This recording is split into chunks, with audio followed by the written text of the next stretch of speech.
요한복음 19장입니다. 요한복음 19장 1절부터 16절까지 말씀.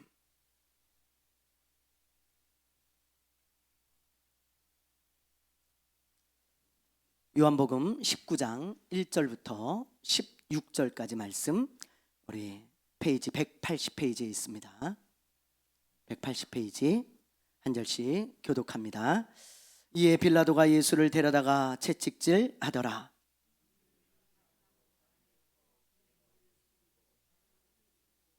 앞에 가서 이르되 유대인의 왕이여 평안할지어다 하며 손으로 때리더라. 빌라도가 다시 밖으로 나가 말하되 보라 이 사람을 데리고 너희에게 나오니 그에게 싸움을 이에 예수께서 가시관을 쓰고 자색 옷을 입고 나오시니 빌라도가 그들에게 말하되 보라 이 사람이로다 하매 사람들과 아랫사람들이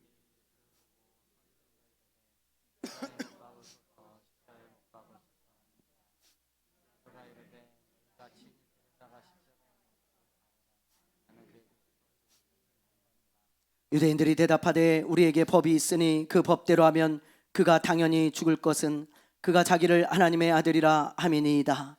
빌라도가 이 말을 듣고 더욱 두려워하여 다시 관정에 들어가서 예수께 말하되 너는 어디로부터냐 하되 예수께서 대답하여 주지 아니하시는지라. 빌라도가 이르되 내게 말하지 아니하느냐 내가 너를 놓을 권한도 있고 십자가에 못 박을 권한도 예수께서 대답하시되 위에서 주지 아니하셨더라면 나를 해할 권한이 없었으리니 그러므로 나를 내게 넘겨준 자의 죄는 더 크다 하시니라. 그러므로 빌라도가 예수를 놓으려고 힘썼으나 사람을 놓으면 가이사의 충신이 아니니라. 무릇 자기를 왕이라 하는 자는 가이사를 빌라도가 이 말을 듣고 예수를 끌고 나가서 돌을 깐 뜰 히브리 말로 가바다에 있는 재판석에 앉아 있더라.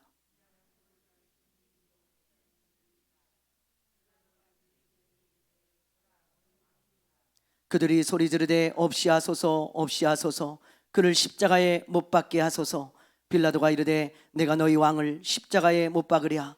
대제사장들이 대답하되 가이사 외에는 우리에게 왕이 없나이다 하니 아멘. 할렐루야. 할렐루야. 네. 아마 여러분들 중에 이 영화를 모르는 분들은 없을 겁니다. 살인의 추억이라는 영화인데요.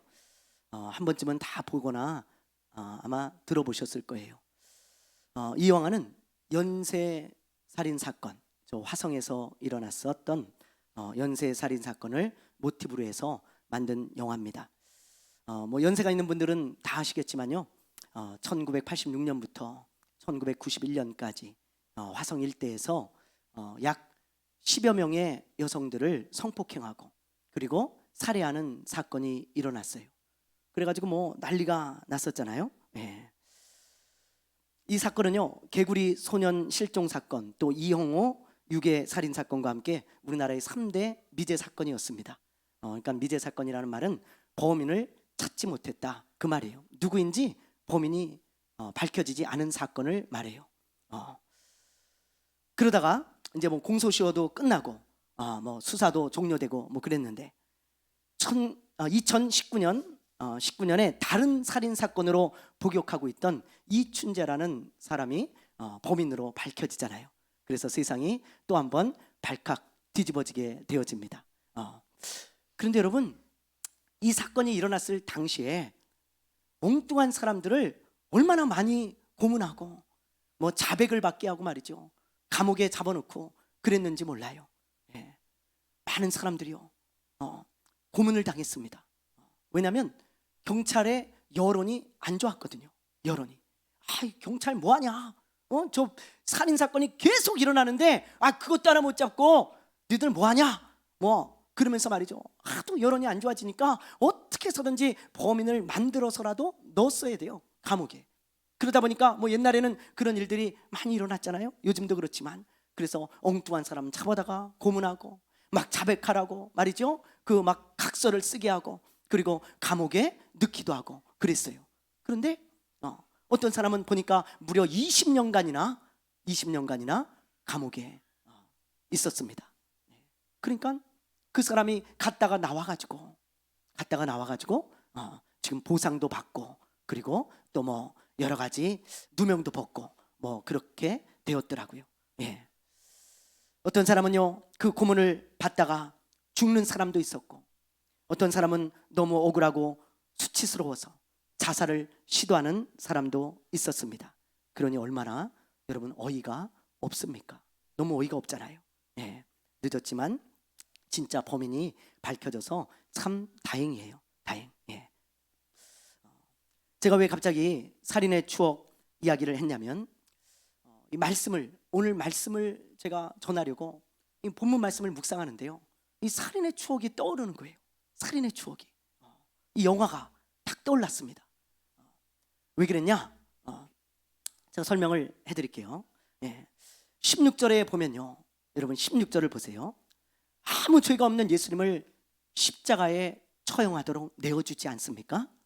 예수님은요, 이제 십자가에서 아무 죄가 없는데도 죽어야 돼요. 죽어야 돼. 그런데 이 아무 죄가 없는 예수님을 죽인 범인이 누굴까? 여러분, 이 아무 죄가 없는 이 예수님을 죽인 정말 범인이 누굴까? 오늘 본문 말씀에 보면요, 유력한 용의자들이 나오는데 많은 사람들은요, 빌라도가 아닐까 그렇게 생각해요. 왜냐하면 그도 그럴 것이, 이 빌라도는 재판관이었잖아요. 최종 결정권자가 빌라도였습니다. 그런데 아무런 죄가 없다는 것을 분명히 알았음에도 불구하고 이 빌라도는요, 예수님을 십자가에 못 박으라고 내어주고 말았어요. 자, 우리 한번 보실래요? 자, 우리 한번 말씀 보겠습니다. 4절입니다. 4절. 자, 읽어보겠습니다. 4절 시작. 빌라도가 다시 밖으로 나와 내가 그에게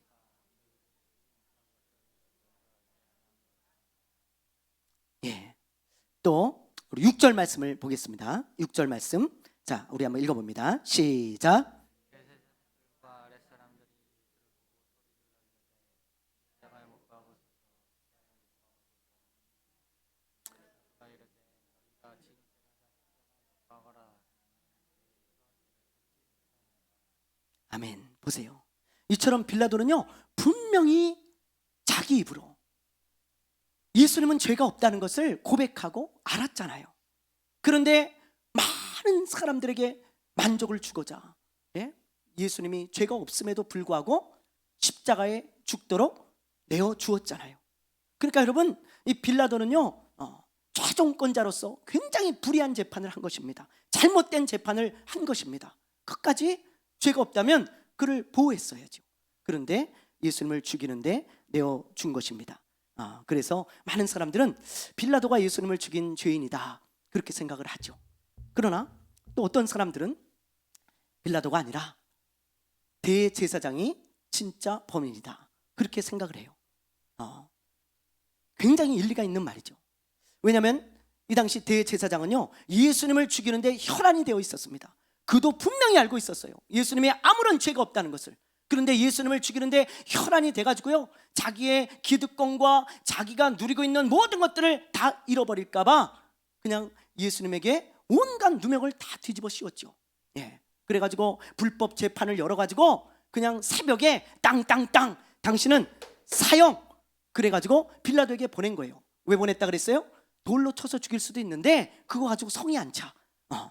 아주 완전히 그냥 무참히 짓밟기 위해서 저 저주스러운 십자가에 못 박아 죽이려고 빌라도에게 보낸 것입니다. 그리고요, 어떤 짓을 했냐면, 그 십자가에 못 박으라고 외치는 그 군중들 속에 돈을 주고 매수를 한 사람들을 다 심어놔가지고요, 십자가에 못 박으라고 소리치게 했어요. 그래서 분위기를 선동하고 유도를 한 거죠. 사형을 꼭 시키기 위해서. 자, 우리 한번 보세요. 우리 한번 말씀을 한번 보죠. 자, 6절 상반절을 한번 보세요. 6절 상반절. 자, 우리 한번 읽어보겠습니다.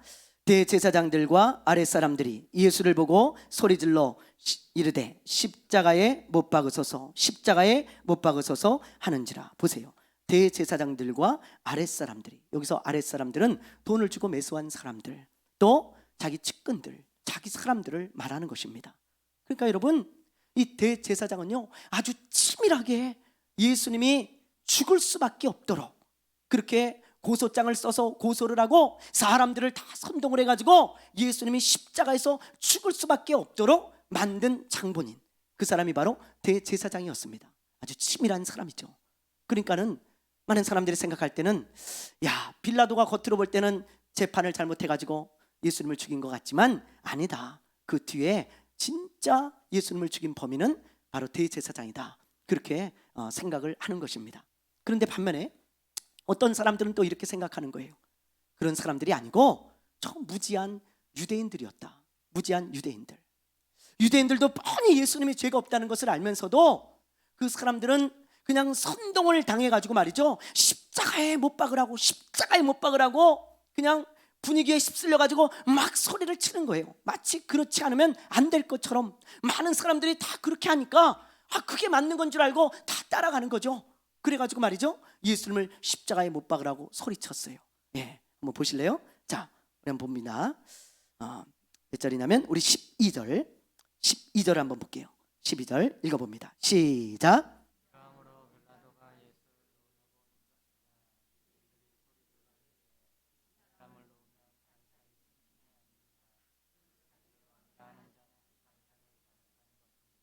예, 보세요. 여기 보니까 빌라도가 예수를 놓으려고 힘썼으나 누가 소리를 질러요? 누가 소리를 질러요? 유대인들이 소리를 지르잖아요. 이 사람을 놓으면 가이사의 충신이 아닙니다. 못 박으소서, 못 박으소서. 예. 만약에 유대인들이 우리는 십자가에 못 박는 거 반대합니다, 저분이 죄가 없다는 거 당신이 더 잘 알지 않소? 그렇게 만약에 한 무리가 있었다면, 그렇게 반대하는 무리가 있었다면 결코 빌라도는 십자가에 못 박지 않았을 거예요, 예수님을. 또 대제사장의 계획도 다 수포로 돌아갔을 것입니다. 그런데 이 무지한 유대인들이 그냥 선동을 당해가지고 분별력을 잃어버리고 십자가에 못 박으소서, 십자가에 못 박으소서, 다 그렇게 얘기하니까 나도 그렇게 해야지, 그러면서 그게 옳은 줄 알고 이야기를 했던 거죠. 그래서 예수님은 십자가에 못이 박혔습니다. 예, 안타깝죠. 예, 그래서 유대인들을 예수님을 죽인 진짜 범인이다, 이 안타까운 유대인들을 볼 때 정말 어찌 이렇게 무지할 수 있나, 니들이 죄인이다, 니들이 범인이다, 그렇게 보는 사람들이 있다는 거예요. 이처럼 유력한 용의자들이 많은데 여러분들 생각하기엔 어떻습니까? 예수님을 누가 죽인 것 같습니까? 예, 빌라도입니까? 아니면 대제사장입니까? 아니면 무지한 저 유대인들입니까? 누가 범인인 것 같아요? 예. 이렇게 많은 사람들이 있지만 이 사람들은 진짜 범인이 아니에요. 그래서 제가 아까 이야기했듯이 살인의 추억을 보는 것 같다 그랬잖아요. 많은 유력한 용의자가 있지만 진짜 범인은 아주 꼭꼭 숨어져 있습니다. 드러나지 않고 있어요. 그래서 살인의 추억 같다는 거예요. 그 진짜 범인이 누구냐? 정말 예수님을 죽인 그 범인이 누군가? 한번 말씀을 보죠. 이사야서 53장입니다. 자, 4절에서 6절입니다. 우리 큰 소리로 한번 읽어보겠습니다. 시작. 그는 실로 우리의 질거를 지고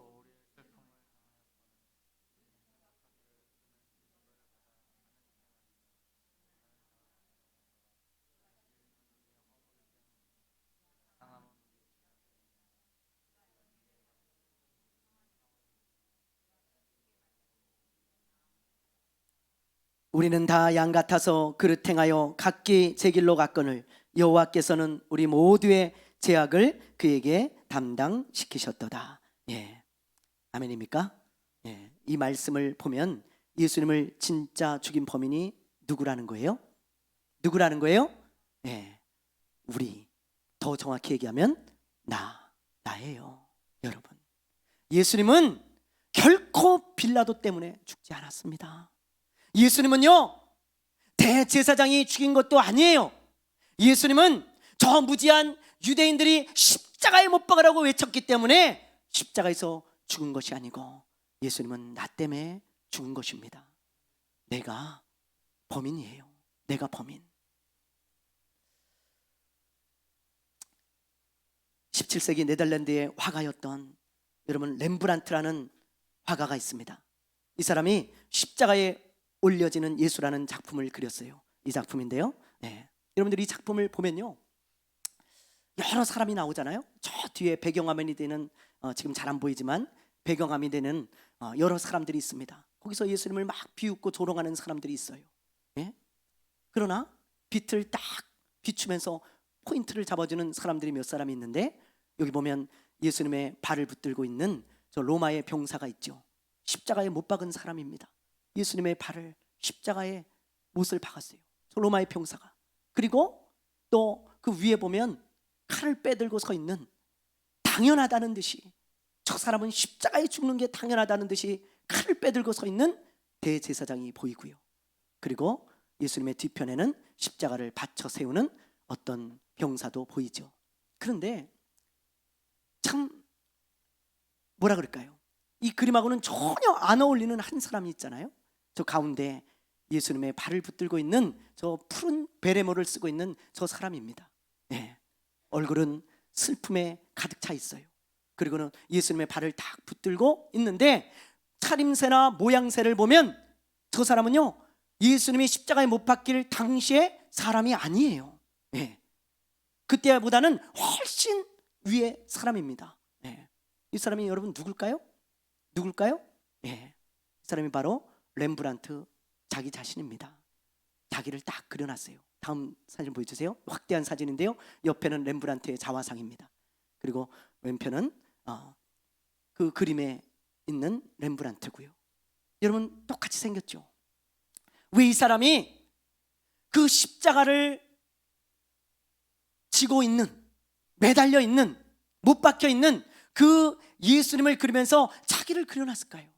왜 이 사람이? 상당히 안 어울리게 뻔하지 않습니까? 내가 예수님을 죽였다 이 말이에요.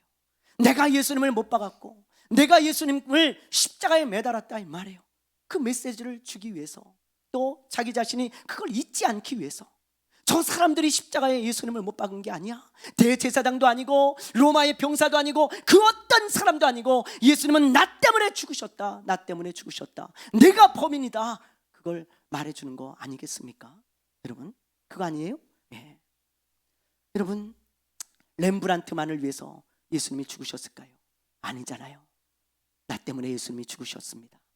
나를 구원하기 위해서, 하나님의 자녀로 삼기 위해서, 나에게 영원한 생명을 주시기 위해서, 나에게 의롭다 하심을 얻게 하시기 위해서 예수님은 저렇게 십자가에서 나 때문에 죽으신 거예요. 그렇다면 여기서 제가 질문을 하나 하겠습니다. 나 때문에 예수님이 죽으셨고 그것이 정말 사실이고 내가 그것을 믿는다면 이제 나는 어떻게 살아야 될까요? 여러분, 예수님이 나 때문에 죽으셨어요. 그리고 그것을 내가 정말 믿는다면, 그것이 정말 사실이라면 내가 이제 어떻게 살아야 될까요? 여러분, 자, 우리 말씀을 보겠습니다. 로마서 14장 8절 9절이에요. 자, 우리 한번 읽어보겠습니다. 8절 9절 큰 소리로 시작.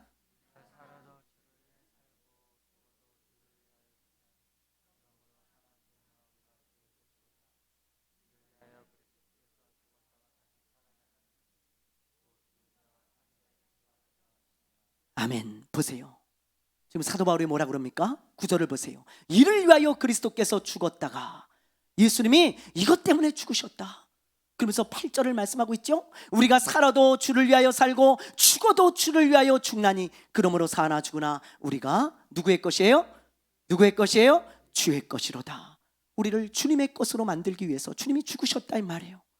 우리의 주인이 되시기 위해서, 우리를 주님께 속한 사람이 되게 하기 위해서, 주님은 포도나무요 우리는 가지가 되게 하기 위해서, 우리에게 영원한 생명을 주시기 위해서, 하나님의 자녀가 되게 하기 위해서 여러분 우리를 위하여 죽으셨는데, 그러므로 우리가 살아도 주를 위하여 살고 죽어도 주를 위하여 죽어야 되지 않겠냐, 그렇게 지금 말씀하고 있는 것이죠.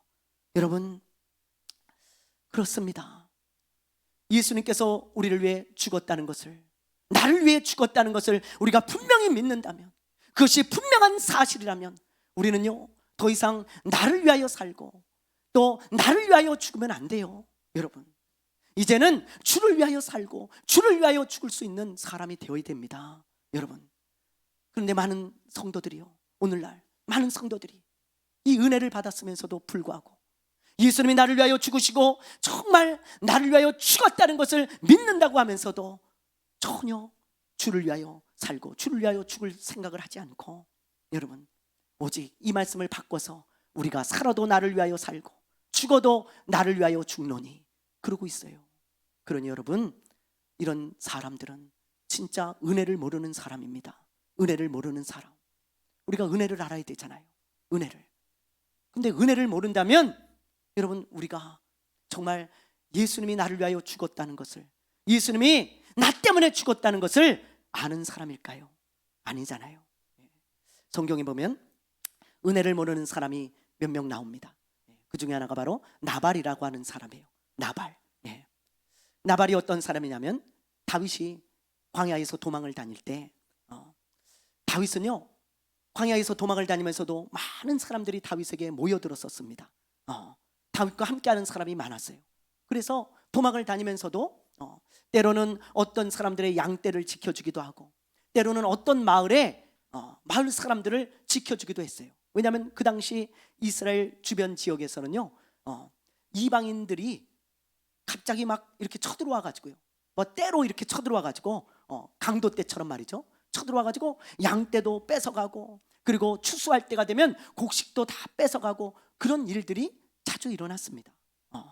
그러니까는 혼자서 아니면 어떤 가정이 그 강도 떼들을 막을 수가 있겠어요?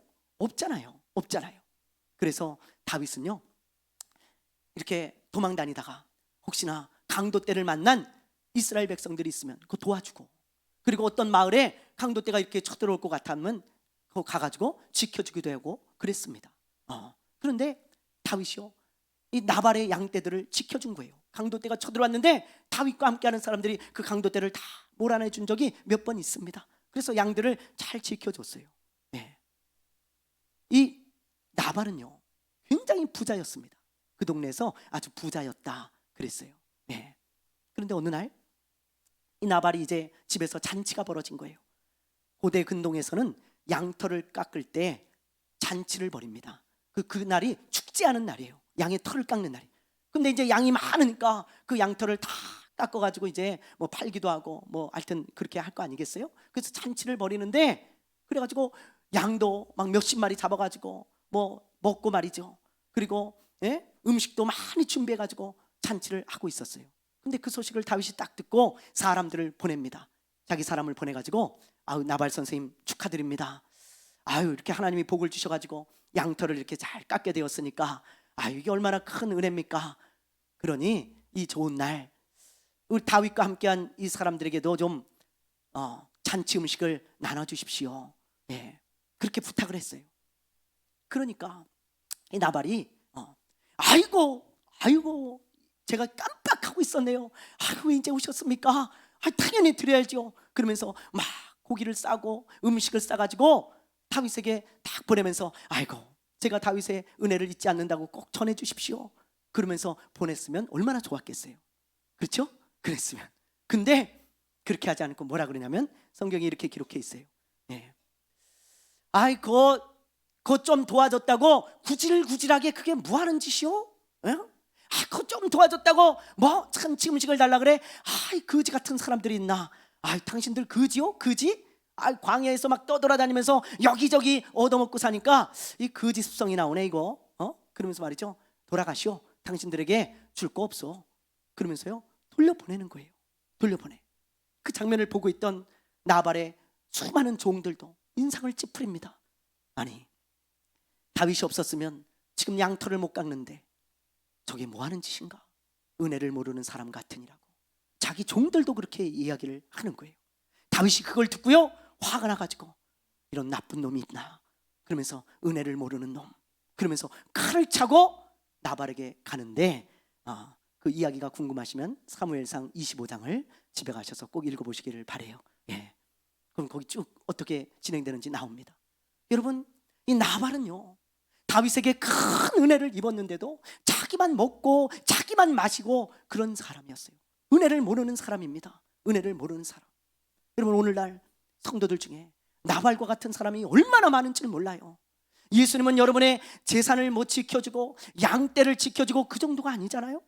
예수님은 어떤 사람입니까? 어떤 분이십니까? 여러분을 구원하신 분이라고요. 십자가에서 나를 대신해서 죽으셔가지고 하나님의 자녀로 삼으시고 나에게 영원한 생명을 주시고 영원한 천국을 주시고 나로 하여금 의롭다 여김을 받게 하신 그 예수님, 그 예수님인데 그 예수님을 향해서 은혜를 모르며 살아간다면, 여러분 그 은혜를 모르고 나만을 위해서 살아가고 오직 나만을 위해서 모든 것을 사용하고 있다면, 내 시간도 내 돈도 내 재능도 내 건강도 내 남은 인생도 다 나만을 위해서 사는 나발과 같은 사람이라면, 여러분 어찌 그 사람이 은혜를 아는 사람일까요?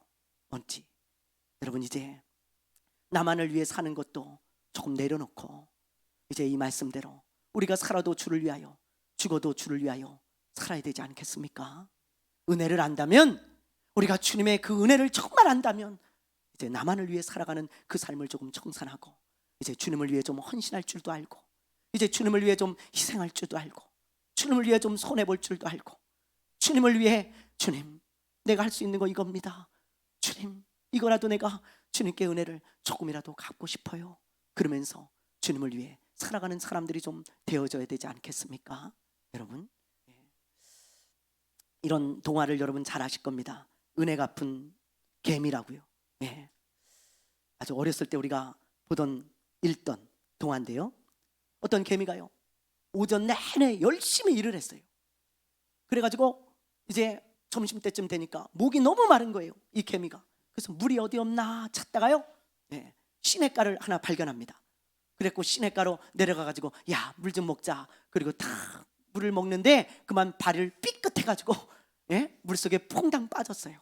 그래가지고 호적대면서 살려달라고 막 개미가 호적댑니다. 그 모습을 날아가던 비둘기가 딱 보죠. 그리고 비둘기가 보면서 아이고, 야, 개미가 빠졌네. 야, 저 그냥 놔두면 죽겠다. 그래가지고요 나뭇잎을 하나 딱 물어다가 그 개미한테 딱 던져줍니다. 그리고는 개미야, 이거 올라와, 여기 나뭇잎에 올라와서 살아라. 그리고는 딱 던져줍니다. 그러니까 개미가 있는 힘을 다해가지고 그 나뭇잎을 딱 붙들고 올라와서 살아요. 안녕. 그러니까 개미가 고마워. 그리고는 비둘기가 싹 사라지죠. 근데 잠시 후에 어떤 사냥꾼이 화살을 딱 겨루면서 사냥을 하려고 그러는데 딱 보니까 그 비둘기야, 그 비둘기. 그래가지고 야, 오늘 비둘기 고기 먹어야지. 그리고는 딱 화살을 겨누고 딱 쏠려는 찰나에 아따고 그러면서 딱 화살을 공중으로 딱 날려버린 거예요. 그러니까 비둘기가 그걸 보고 깜짝 놀래가지고 이야, 죽을 뻔했구나. 그리고는 푸투투투 날아가 버렸습니다. 근데 날아가면서 보니까 개미가, 예, 사냥꾼 발밑에서 손을 흔들고 있어. 빨리 가라 그러면서 말이죠. 그러니까는 비둘기가 딱 알아본 거야. 아, 너였구나. 네가 살려줬구나. 고마워. 그리고는 푸투투투투 날아갔다 그 말이에요. 예, 그게 동화책에 나오잖아요. 여러분 그 동화를 누가 만들었는지 모르겠지만 메시지는 분명하죠. 어떤 메시지입니까? 은혜를 잊지 말라는 거예요. 은혜를. 예, 한낱 미물인 개미도 은혜를 갚으며 산다. 근데 너는 어떤 사람이냐, 그 메시지를 주고 있는 것입니다. 여러분 우리가 이런 성경의 말씀들을 보면서 그냥 한 귀로 듣고 한 귀로 흘리면 안 됩니다. 예수님이 나를 위하여 죽으신 것은 우리가 주님의 것으로 만들려고 하신 것인데, 이제 우리가 주님의 것이 되었으면 살아도 주를 위해 죽어도 주를 위해 죽고 살아야 되지 않냐. 더 이상 너만을 위해 먹고 마시는 그런 삶을 청산해야 되지 않겠냐. 우리 주님께서 오늘 우리에게 말씀하고 있는 것입니다. C.T. 스터드라는 선교사님이 있습니다. 이분은요, 영국의 유명한 크라켓 선수였어요. 크라켓. 그래서 그대로 그냥 살아간다면 아주 유명한 선수로서 부와 명예를 다 누릴 수 있는 그런 분이었습니다. 그런데 이분이 어느 날 예수님을 만나서 선교사로 헌신하게 되어집니다. 그래서 저 중국, 아프리카로 선교를 나가죠.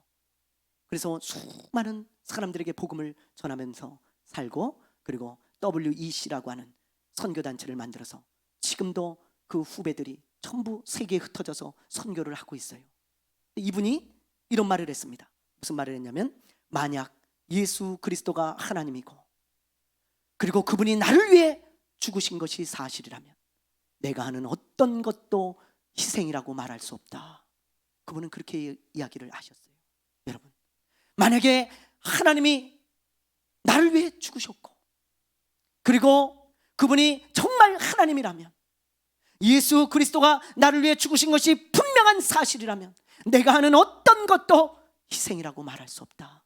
그깟 유명한 크리켓 선수 내려놓은 거, 그깟 아버지가 주신 수많은 재산 내려놓은 거, 그깟 나의 생명과 인생, 그것도 희생이라고 말할 수 없다. 참 은혜를 아는 분이에요. 훌륭한 분입니다. 예. 이분은 이런 말을 하고 평생 선교를 하며 사시면서 주님의 은혜에 감사하다고 고백했어요. 사랑하는 여러분, 우리의 인생은 그렇게 길지 않아요. 정말입니다. 제가 어저께 어떤 교회 창립 예배를 갔다 왔습니다. 순서를 맡아서 갔다 왔는데, 거기서요 저를 가리킨 신학교 교수님을 만났어요. 예. 근데 그때 당시 한 50대였던 것 같은데, 50대인가? 하여튼 그랬는데 50대 후반이었는데 벌써 70이 다 되셨더라고. 저를 보고 반가워가지고요, 아이고 이 목사 오랜만이야 그러면서 말이죠, 너무 반가워하시는 거예요. 근데 너무 나이가 드셨더라고요. 옛날 이야기를 쭉 하시면서 저하고 이야기를 했는데, 제가 돌아오는 길에 정말 금방이구나, 금방. 저분이 저렇게 열정적으로 가르치실 때가 엊그저께 같은데, 이제 나이가 저렇게 많이 드셨구나, 그런 생각을 하면서 왔습니다. 여러분, 인생은 짧습니다. 굉장히 짧아요. 목사님, 새털같이 많은 날이 있는데요, 조금 있다가 주님의 일하고, 조금 있다가 주를 위해 살고, 조금 있다가 주님 일하죠. 그런 사람들이 많을 수 있겠지만 여러분, 그렇지 않습니다. 그렇지 않아요. 그러면서 나만을 위해서 살아간다 보면 여러분의 인생은 어느덧 끝이 다가와 있을 거예요. 여러분, 아직 남아있는 시간 동안 이 말씀대로 우리가 주님의 은혜를 안다면 이제는 나만을 위해 살아가는 그 인생을 청산하고, 이제는 주님을 위해 조금 희생도 하고 헌신도 하고, 주님을 위해 손가락질도 좀 받아보고, 주님을 위해 내려놓을 줄도 알고, 주님을 위해 남모르게 눈물도 좀 흘릴 줄 알고, 주님을 위해 좀 묵묵히 충성할 줄도 알고, 주님을 위해 남다른 마음을 좀 가질 줄도 알고, 주님을 위해 좀 여러분 다른 생각과 다른 삶을 좀 살아볼 때가 되지 않았습니까? 오늘 이 본문 말씀을 보면서 내가 예수님을 죽인 범인이고, 그리고 그 은혜를 내가 안다면 어떻게 살아가야 될지 오늘 말씀을 통해 좀 여러분 깊이 고민하고 생각해보는 그런 시간이 되시기를 바랍니다. 그런 사람 되시기를 주님의 이름으로 축원합니다. 축원합니다. 축원합니다. 우리 이 시간에 찬양하겠습니다.